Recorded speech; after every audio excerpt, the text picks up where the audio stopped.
Well, it's divide and conquer. I mean, if you wonder why American society is so divided, I mean, divided in so many ways. It isn't just that the divides are deep, it's that the divides are so many. Black and white, race against race, advocates of this issue against opponents of this issue, even men against women and women against men. There isn't a single category within that society that doesn't have some corresponding nemesis.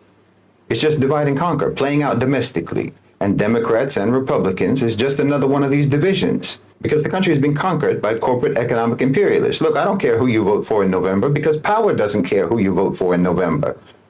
I've said it before. If you imagine that unelected power of the private sector is going to entrust the public with deciding how things are going to be run and who's going to run things, then you're living in a fantasy. It's absurd. America has subverted, sabotaged, and strangled democracies all around the world. They've been interfering with, tampering with, rigging elections across the globe for decades, from Haiti to Honduras, from Italy to Iran, from Syria to South Africa. They've toppled governments, assassinated elected officials, fixed elections, bribed and bullied and bulldozed democracies on every continent for a century. They don't think that any population in any country in the world can be trusted to elect leaders who will safeguard the interests of the American elite. So what makes you think that they're going to trust you with that power? They rig elections and install whoever they want in country after country, but somehow you think that they're not going to do that in your country. Why, how naive can you be? Listen, the election cycle in America is nothing but a mechanism for what you can call the campaign industrial complex, whereby billions upon billions of dollars of contributions, your money, are funneled into the private sector. I mean, when you donate to a politician or you donate to a candidate, where do you think that money goes? It goes directly to business. You're not doing anything but increase the revenue streams of consultancies, ad agencies, analytics firms, PR firms, media companies, social media companies, digital marketing agencies, events coordinators, on and on. This is nothing but the public providing basically an economic stimulus package to unproductive industries. It's a wealth transfer that you yourselves are participating in. You're literally just donating money to the private sector and getting nothing in return. Getting nothing in return except that you get to watch the most expensive fan fiction movie about democracy ever produced. I mean, look at the Democrats. Kamala Harris was just appointed as the nominee. She wasn't voted for. This is straight up succession, not election. There were no primaries. She hasn't had to outline her policy platform, and no one needs her to do that. All she has to do is to not be Donald Trump. This is the logic of demonization versus policy debate as a campaign strategy.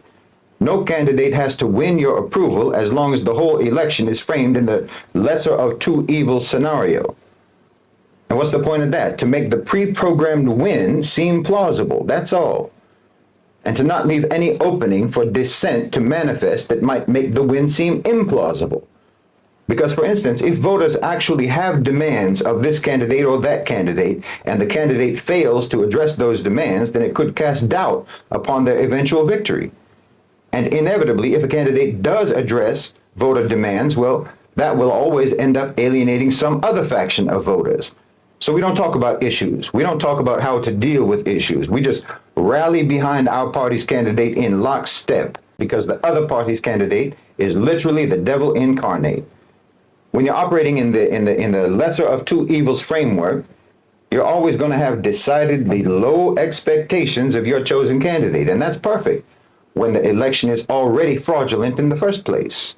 So this uncomplicates the rigging process. Yes, I said rigging, and don't think for a second, don't you imagine that that's a conspiracy theory, that the U.S. rigs elections. But between 1946 and 2000, America is documented to have interfered with, tampered with, malignly influenced or outright rigged at least 88 elections from Europe to Latin America to Asia to Africa. So again, if you think that they'll do this everywhere else, but your so-called democracy is pristine, I would have to ask you why you think so. Why would it be more important to the power structure to control the outcome of an election in, say, Guyana, than it would be for them to control the outcome of an election in the United States of America? Because yes, Guyana is one of the countries where America rigged elections in the past. I'm telling you, I don't care who you vote for, because power doesn't care who you vote for, because the outcome is not determined by you.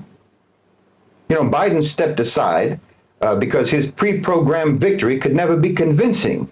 But look, Biden himself, the fact of Biden, a man who is literally in late-stage senility, a man who is visibly disintegrating before our eyes, the very fact that he was not only president, but was absolutely going to be run for another term, despite being a cadaver on strings, that should let you know that power does not reside in that office.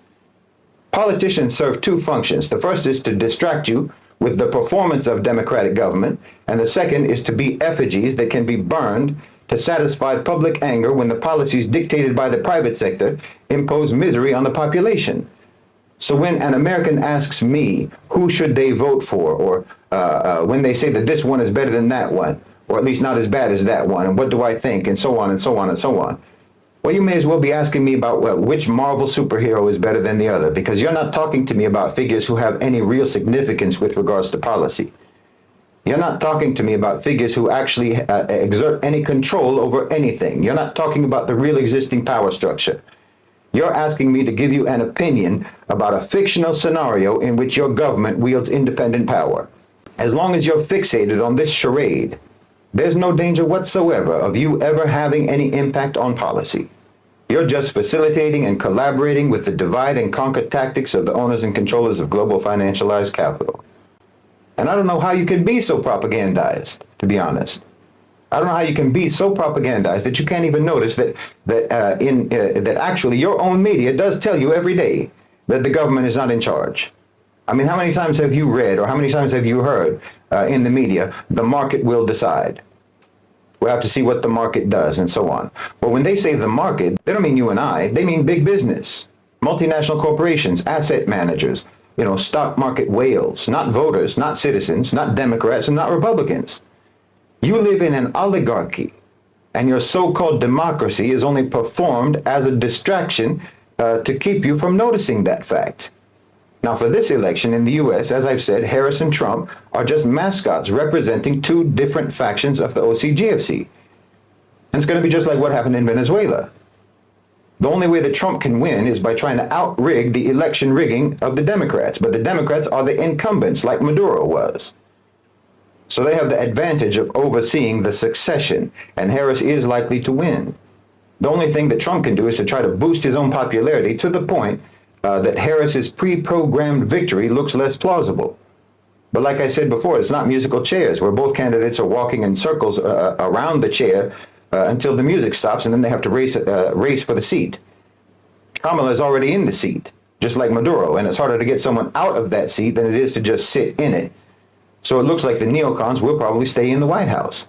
And that just means that the real battle between the military-industrial complex OCGFC and the global-oriented OCGFC, that battle is just going to go on a while longer.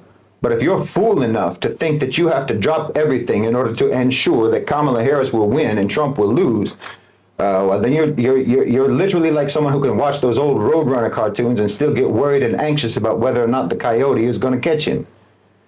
I mean, I know it's important for you to think that you have some kind of control, but the truth is, the reality is, you're not writing this story. And you're not writing how this story goes. And as long as you think that you are writing how this story goes or participating in it in any way whatsoever, then that just ensures that you will always be nothing but a spectator. Unless and until you redirect your activism towards the private sector, and I mean organize and mobilize with the understanding that, for example, corporations are political entities. So treat them as such, deal with them as such. Impose expectations and demands upon them as such. Unless and until you do that, all your get out the vote initiatives, all your campaigning, all your voting will never do anything for social and political change except to ensure that it won't happen. Boeing, for example, just used your government to make around $20 billion. Boeing, Raytheon, and all the other merchants of death and destruction. They just got $20 billion of your money to keep the genocide going in Gaza. That's their policy. Zionism is their policy. Genocide is their policy, and they're doing it for money. And they give almost evenly to the Democrats as they do to the Republicans, except they give slightly more to the Democrats. And it's almost even between what they give to Kamala Harris and to Donald Trump. They contributed a bit more to Harris. I shouldn't actually say contribute, I should say invest, because they give that money as an investment from which they expect astronomical returns, which they will get. These are the entities that control your policy. It's not your ballot, it's their billions. Your government is captured, and your country has been captured, and power and decision making has been transferred from the public sector to the private sector. Your laws and your policies are written by corporate lawyers, not by congressmen. You know, your democracy has actually become like the British monarchy. It's just an empty tradition. You know, you go out to vote the same way that British people will go out and line the streets just to watch the king pass by on a horse and carriage. It's just a nod to the lore and heritage of your society. It's a ritual that has no real significance beyond the psychological and the emotional. It's a collective, society-wide, self-soothing gesture. America is a corporate authoritarian system cosplaying as a democracy. And everybody around the world sees you. You know, you people who are campaigning for Trump or campaigning for Harris, everyone around the world sees you as someone who's like at a cosplay event and dressed up like Iron Man, but who actually thinks that the buttons on his costume work. We have to elect Trump, or the meteor is going to destroy the earth. We have to elect Harris, or multi-dimensional aliens will kill us all. You're really invested in the fantasy storyline. But nobody in the world thinks that your democracy exists except for you. Because we know all too well what your democracy looks like when you export it to us. And you have the same one that you sent us, which means that you don't have one either. Look, you are not constituents of politicians, you're constituents of companies, and you need to organize yourselves along these lines. Democratize private sector power. At some point, your activism and your strategy has to actually be informed by the real existing power dynamics in your society, not just by the official version of the power structure that they taught you in civics class. Until you do that, I'm telling you that the harder you work for this party or the harder you work for that party, well, you're doing nothing but fortify and reinforce your own disenfranchisement and your own irrelevance.